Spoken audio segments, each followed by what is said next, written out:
Hi, I just wanted to talk to you about discussions for Asian Studies 326. Several of you have asked me questions about this system, so I thought I'd try and answer some of those. First of all, good morning, and I hope you're having a great weekend. We want to talk about effective discussions because discussions are really a key part of this class, and I really want to encourage you to talk to each other as well as to me on the discussion board. So we're going to talk about what discussion requirements are, what you're supposed to do in the class. The basic requirements are that each week there will be 2 discussions required. If that changes, I will message you all in Laulima. The discussions are both due on the same deadlines, right? So the group answering my question will always answer by Wednesday night at 11:55 p.m.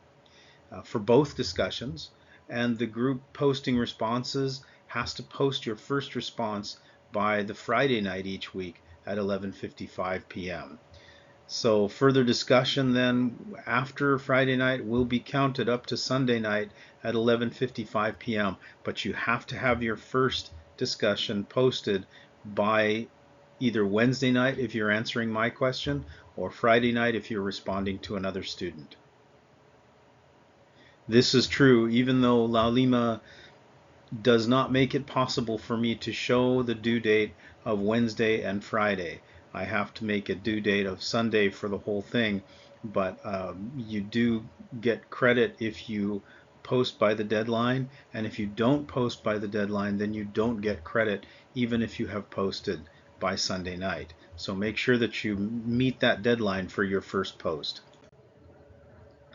So your question may be, when do I answer the instructor and when do I respond to members of the class?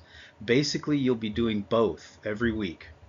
Group A will answer the instructor for one question and Group B will answer the instruction for the other question. Questions are currently numbered with a numeral and an alphabetical designator. So for example, in week 1, we had discussions 1A and discussion 1B.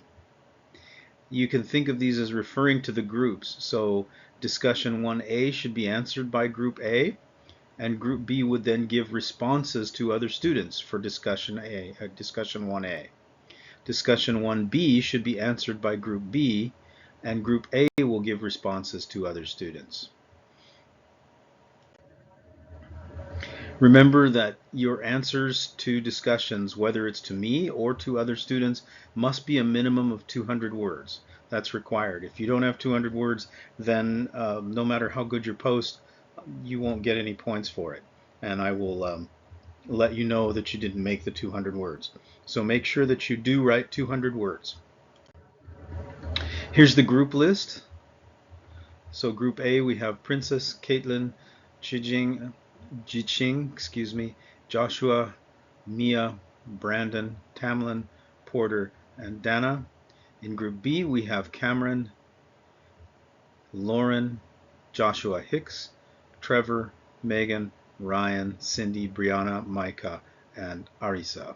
So make sure that you know which group you're in so that you know which question to answer and which question you should be responding to other members. And I've given you a basic schedule again over here, discussion 1A, discussion 1B. Second week it will be discussion 2A and discussion 2B, but exactly the same process. So discussion basics. Post your answers that end with open questions to encourage other students to answer you. So you don't want to ask a question in your post that just requires a yes or a no, because that makes it very hard for anyone to continue the discussion and think more deeply about your question. You certainly are encouraged to ask questions in your discussions, even in your response to me. Rather than simple answers, try and give analytical answers. Give examples in your answer. Remember, we're talking about both aesthetics and business here, so there's plenty to chew on. Avoid critiquing the grammar of other students. You're not here to check their grammar, you're here to further a discussion and everyone learn from that discussion. So grammar is not that big a deal. Be sure though when you do answer questions that you avoid cheerleading, right? Just agreeing or disagreeing and saying that was a great post and all of that is not really substantive or useful in the discussion. So instead, talk about what ideas were useful and which ones might require more thought. Be specific and explain your ideas and give examples from the advertising world. Um, Contrast different cultures and the way that you see their advertising working. Give specific details about one advertisement from one company or one brand versus another advertisement from the same or a similar company or brand. There are all kinds of ways to explain your ideas and give examples. Be specific and give details. Talk about advertising, beauty, and the concepts we're learning in class. I do give you vocabulary, and we have studied some basic semiotics, etc. I want you to apply that in your analysis of the advertisement and in your discussions with other students. So there are several modes of discussion. You don't actually have to just sit and type, right? You can type, and that's absolutely okay. But you also can be you can speak, right? You can give an audio discussion post or discussion answer. And in Laulima, that's possible. There's a little thing that looks kind of like a magic wand that is in the control icons for every text window. And if you click on that, you can actually record an audio answer or an audio post. And that's completely okay. It doesn't really have to be written. Written is good because it helps add to your total for the writing intensive, but the audio is fine too. And if you can find a way to add a video if you want to, feel free to add videos. That's cool. So your modes of discussion can be multiple. But be sure to stick to the subject and be kind when you're writing your posts. Especially when you're writing, right? Words can sound a lot more harsh than we intend them to. So be polite as much as you can, right? Remember, your goal is to have a discussion and to learn from each other, not to win. That's not what we're looking for. So, and I definitely don't want you to just post an essay for me. This is designed to make your thinking on advertising in East Asia more sophisticated and to use it to help each other. So don't flame each other, right? Don't come down hard on someone's discussion. Don't start with a positive, or don't start with a positive statement, and make sure that you critique the person's ideas, not the person posting. So, saying things like, "Did you even watch the advertisement?" Um, uh, is not necessary, right? That doesn't help anyone. If you are analyzing an advertisement, I know I've said please don't use AI in your discussions, but um, there is an exception to that.